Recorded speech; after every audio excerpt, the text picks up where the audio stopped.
Assalamualaikum warahmatullahi wabarakatuh.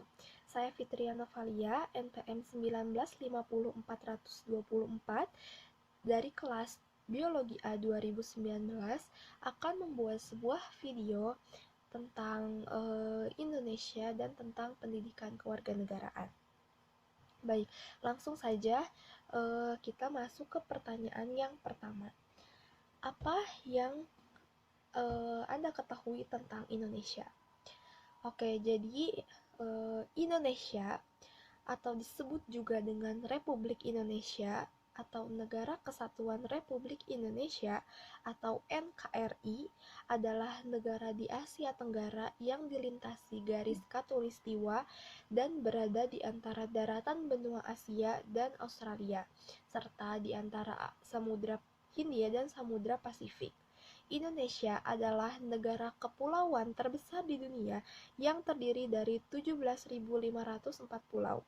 Indonesia adalah negara berpenduduk terbesar keempat di dunia dan negara yang berpenduduk muslim terbesar dengan lebih dari 230 juta jiwa. Bentuk negara Indonesia adalah negara kesatuan dan bentuk pemerintahan Indonesia adalah republik dengan Dewan Perwakilan Rakyat, Dewan Perwakilan Daerah, dan Presiden yang dipilih secara langsung. Ibu kota negara Indonesia adalah Jakarta. Semboyan nasional Indonesia adalah Bhinneka Tunggal Ika yang artinya berbeda-beda namun tetap satu, yang memiliki makna keberagaman sosial budaya yang membentuk suatu kesatuan atau suatu negara. Indonesia merupakan anggota PBB dan satu-satunya anggota yang pernah keluar dari PBB yaitu pada tanggal 7 Januari 1965 dan bergabung kembali pada tanggal 28 September 1966. Indonesia juga merupakan negara anggota dari organisasi ASEAN, KAA, APEC, OKI, dan G20. Pertanyaan kedua, kenapa sih harus belajar PKN? Nah, pendidikan kewarganegaraan atau yang sering disingkat PKN adalah salah satu mata pelajaran yang penting karena dengan mempelajari pendidikan kewarganegaraan, kita bisa mengetahui bagaimana menjadi warga negara yang baik. Pendidikan kewarganegaraan mengajarkan nilai-nilai Pancasila yang harus diterapkan dalam kehidupan sehari-hari. Selain itu, kita bisa mengenal dan mengetahui banyak hal tentang negara kita, termasuk bentuk negara, bentuk pemerintahan, dan lain-lain. Pendidikan kewarganegaraan juga mengajarkan kita tentang politik dan bagaimana menjadi warga negara yang aktif berpartisipasi dalam kegiatan politik. Dengan kata lain, melalui pendidikan kewarganegaraan diharapkan kita menjadi warga negara yang melek politik. Dengan demikian, jika banyak warga negara yang melek politik, maka tingkat partisipasi warga negara dalam hal politik juga pasti akan meningkat. Lalu, pertanyaan yang ketiga, penting gak sih belajar PKN?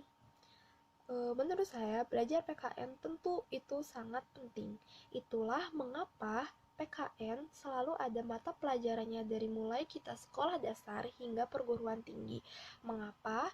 Karena begitu banyak hal-hal yang baik yang perlu kita terapkan dalam kehidupan sehari-hari setelah mempelajari pendidikan kewarganegaraan ini. Mulai dari menanamkan nilai-nilai moral sehingga kita menjadi warga negara yang berakhlak baik, lalu bagaimana menjadi warga negara yang berpartisipasi dalam urusan politik, hingga bagaimana kita menjadi warga negara yang taat hukum dan norma yang berlaku dalam masyarakat. Itulah salah satu alasan mengapa PKN ini menjadi penting untuk dipelajari. Lalu pertanyaan yang keempat, menurut Anda apa yang harus dirubah dari bangsa Indonesia? Menurut saya yang harus dirubah dari bangsa kita ini yang pertama mulai dari politik. Seperti yang kita ketahui bahwa pejabat-pejabat politik yang menempati kursi-kursi pemerintahan di negara kita itu masih banyak terlibat dengan kasus korupsi. Itu menurut saya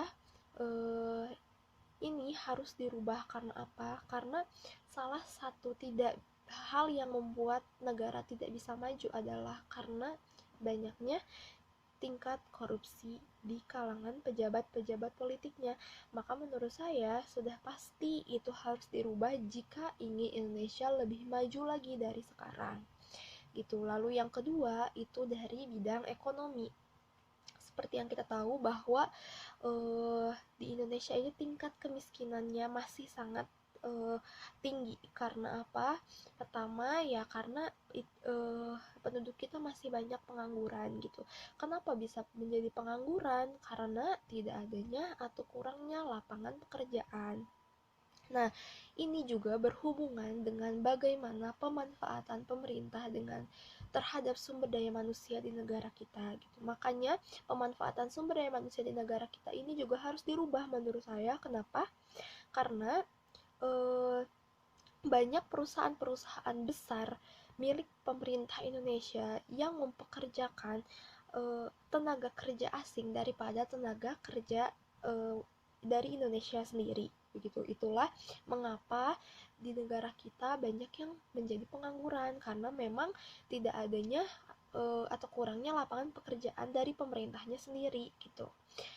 Ini juga berhubungan dengan pendidikan. Nah, aspek selanjutnya yang harus dirubah adalah pendidikannya. Kenapa? Seperti yang kita tahu bahwa pendidikan di Indonesia itu belum merata gitu, di daerah pedalaman, di daerah-daerah terpencil gitu, ataupun kalangan-kalangan rakyat kecil itu pendidikan masih sangat rendah gitu. Ada yang sama sekali tidak mendapatkan pendidikan begitu, atau hanya lulusan sekolah dasar, sekolah menengah pertama maupun sekolah menengah atas gitu. Terutama di daerah-daerah pedalaman masih banyak yang sama sekali buta pendidikan, jadi tidak mendapat pendidikan gitu. Nah, pendidikan ini juga dibutuhkan karena apa? Karena lapangan-lapangan pekerjaan juga pasti membutuhkan karyawan-karyawan yang telah menempuh pendidikan terlebih dahulu begitu. Karena pendidikan ini juga akan meningkatkan kualitas dari tenaga kerja yang akan bekerja tersebut gitu. Makanya supaya pemanfaatan sumber daya manusia di Indonesia ini maksimal, pendidikan yang diberikan pun harus maksimal sehingga semuanya terjamin pendidikannya, semua terjamin bisa dalam bidangnya dan bisa ditarik untuk menjadi tenaga kerja di perusahaan milik pemerintah gitu. Itu adalah hal-hal dasar yang menurut saya wajib dirubah dulu jika ingin Indonesia lebih maju dan merubah hal-hal yang lebih besar lainnya. Itulah hal-hal dasar yang harus dirubah dulu. Lalu masuk ke pertanyaan terakhir, yaitu apa pesan Anda untuk bangsa Indonesia? Pesan saya untuk bangsa kita ini, untuk bangsa Indonesia ini, semoga bisa lebih maju lagi dari sekarang. Semoga Indonesia bisa menyaingi negara-negara lainnya gitu, agar negara kita ini tidak akan terjajah lagi atau terinjak lagi oleh negara-negara lainnya. Karena saya yakin Indonesia juga akan bisa seperti negara-negara lainnya yang maju di dunia apabila mempunyai tekad yang kuat baik dari pemerintah maupun dari warga negaranya untuk berubah menjadi lebih baik gitu. Hal-hal yang saya sebutkan sebelumnya, hal-hal dasar yang saya sebutkan sebelumnya untuk dirubah, semoga benar bisa dirubah oleh negara kita, agar negara kita bisa menjadi seperti negara-negara lain, akan tetapi tentu tanpa menghilangkan budaya-budaya asli negara kita sendiri. Begitu. Terima kasih, sekian video tentang Indonesia dan pendidikan kewarganegaraan yang dapat saya sampaikan. Mohon maaf apabila dalam penyampaian saya ada kesalahan. Terima kasih atas perhatiannya. Wassalamualaikum warahmatullahi wabarakatuh.